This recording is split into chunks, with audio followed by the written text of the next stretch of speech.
I love how you talked about PMS as a symptom, because us women just figure PMS is part of what we're supposed to go through, right? But it's not. It's not normal. We're not supposed to have that PMS.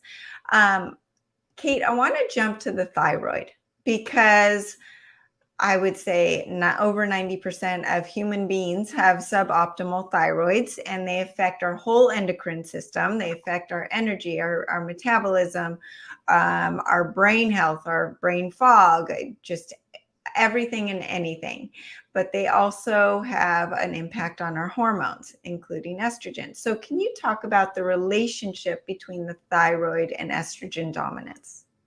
Yeah, there's so much there. And I've had a lot of clients come to me with thyroid disorders, and I'll ask them, like, have they even checked your hormones? Because they'll have problems like really balancing out that thyroid, especially on medication. But even if they're not on medication, if they're showing signs of like high elevated antibodies, like the thyroid peroxidase antibody, it's really important that we go and look at estrogen, because remember, I talked about estrogen does regulate inflammation, but it also regulates our immune system.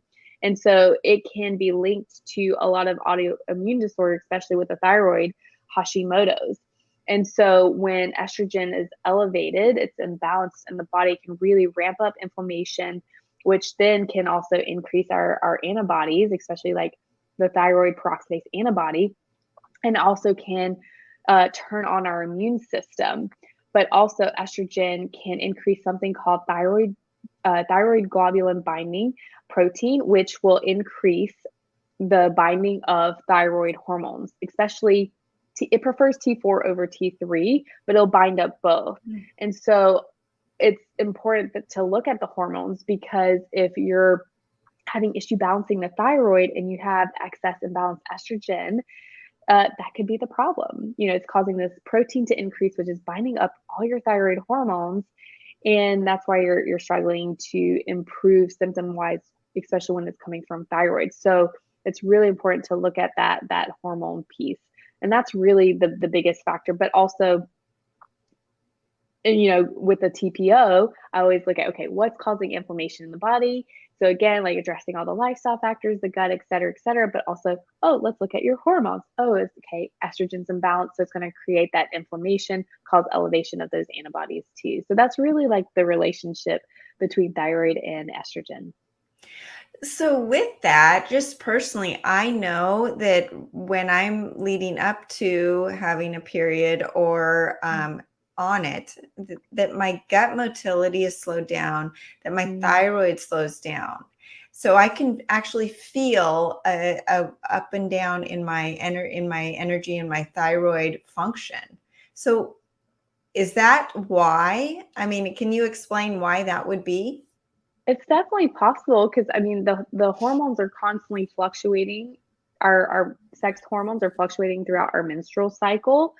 And so a lot of women will experience either increased motility, they'll have diarrhea, or they'll get constipated right before their period, just because of that fluctuation of estrogen and progesterone. And in fact, progesterone also is like a diuretic in our body. So if we don't have enough progesterone levels, we can actually get constipated. And so it's so interesting how that works. Progesterone helps to draw out fluid. And so actually no, I take that back.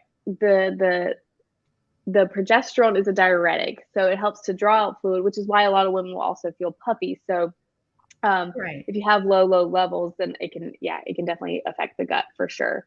And so with the estrogen too, going back to the gut, if there's excess levels, that can also affect and contribute to constipation as well. So that does make sense, like when you're feeling it with your menstrual cycle.